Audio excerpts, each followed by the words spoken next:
कश्मीर के पहलगांव में हुए आतंकी हमले ने पूरे देश को झकझोर कर रख दिया। इस हमले में 28 लोगों की गोली मारकर हत्या कर दी। जान गंवाने वाले 28 लोगों में गुजरात के सूरत शहर के व्यापारी शैलेश कल्थिया भी थे, जिन्हें आतंकवादियों ने अपनी गोली का शिकार बनाया। दरअसल शैलेश अपना जन्मदिन मनाने के लिए परिवार के साथ कश्मीर गए थे और उनके बर्थडे से ठीक एक दिन पहले उनकी हत्या कर दी गई। वहीं अब उनके परिवार ने बताया कि उस दिन कैसे और क्या कुछ हुआ था। शैलेश कल्थिया के बेटे नक्श ने घटना का आंखों देखी मंजर बयां किया। नक्श ने बताया कि हम पहलगांव में घूम रहे थे, तभी अचानक कुछ लोग आए और फायरिंग शुरू कर दी। आतंकियों ने कहा कि हिंदू और मुसलमान अलग अलग हो जाओ और फिर हिंदुओं को गोली मार दी। हम कश्मीर में पहलगाम में गए थे। हमने पहलगाम में 5 पॉइंट देखे थे। उसमें जो मिनी स्विट्जरलैंड है सबसे टॉप वाला था, उधर हम गए थे। 10-15 मिनट ही रहे थे, भूख लगी थी तो खाना खा रहे थे, तभी गन फायरिंग की आवाज आई थी। हमें लगा कुछ हुआ था। हमने पूछा भी वो रेस्टोरेंट वाले से कि क्या हुआ, उन्हें भी कुछ नहीं पता था।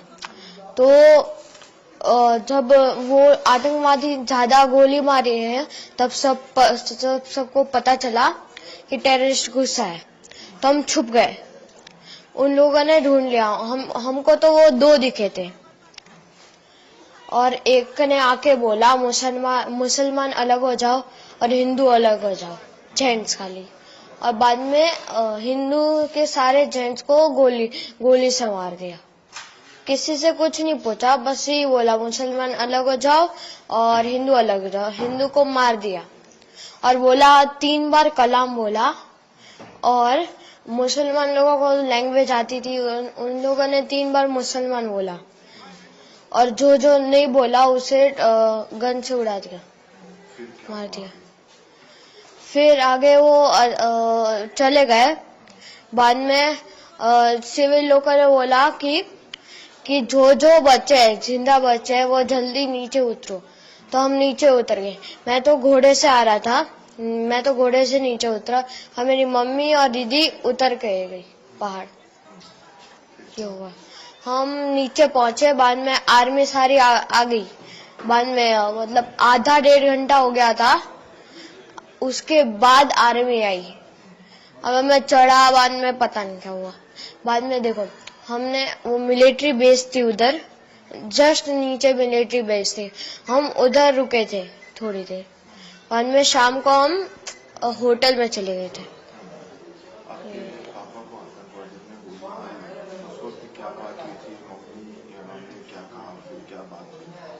कुछ बात नहीं हुई, मतलब वो बोलने ही नहीं देते। अगर बोलेंगे कुछ तो गन से उड़ा देंगे।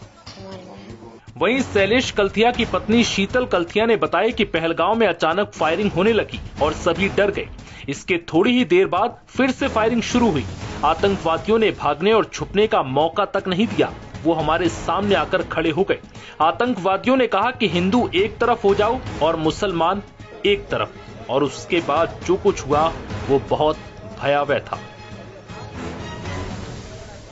और बच्चे को भूख लगी थी तो कुछ नाश्ता वास्ता करने बैठे, इतने में फायरिंग की आवाज आई। तो हमने सब तरफ देखा पर कुछ दिखा नहीं। तो हमने शॉप वाले से पूछा कि आवाज कैसी है।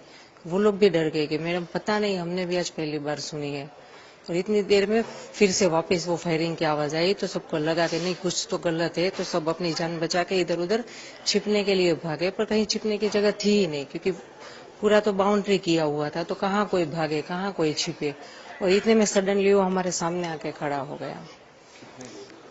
जो हम इस तरफ झुक के जहाँ पे थे, हमारे सामने तो एक था, बाकी कहीं भी हर जगह सबको घेर लिया था उसने। हमारे सामने जो एक बंदा था उसने ये बोला हिंदू एक तरफ हो जाओ, मुसलमान एक तरफ हो जाओ। फिर उसने बोला कलाम, तो जो मुसलमान थे उसने बोला कि मुस्लिम। फिर उसने बोला कलाम, फिर मुस्लिम, फिर कलाम, फिर मुस्लिम। जो उनका होगा कुछ, हमें तो वो पता नहीं था, क्योंकि मेरे बाजू में जो लेडी थी वो मुस्लिम थी, तो मैं सुन रही थी। जैसे ही आतंकवादी कलाम बोलता है ना, तो जो मुसलमान होते हैं वो लोग बोलते हैं मुसलमान। तो वो उसने पूछा, हिंदू को एक तरफ किया और जो भी हिंदू भाई थे सबको शूट कर दिया। जैसे ही आया सामने, बस हिंदू मुसलमान को अलग किया और शूट कर दिया और खड़ा रहा वहां पे जब तक ये लोग तड़प तड़प के मरे।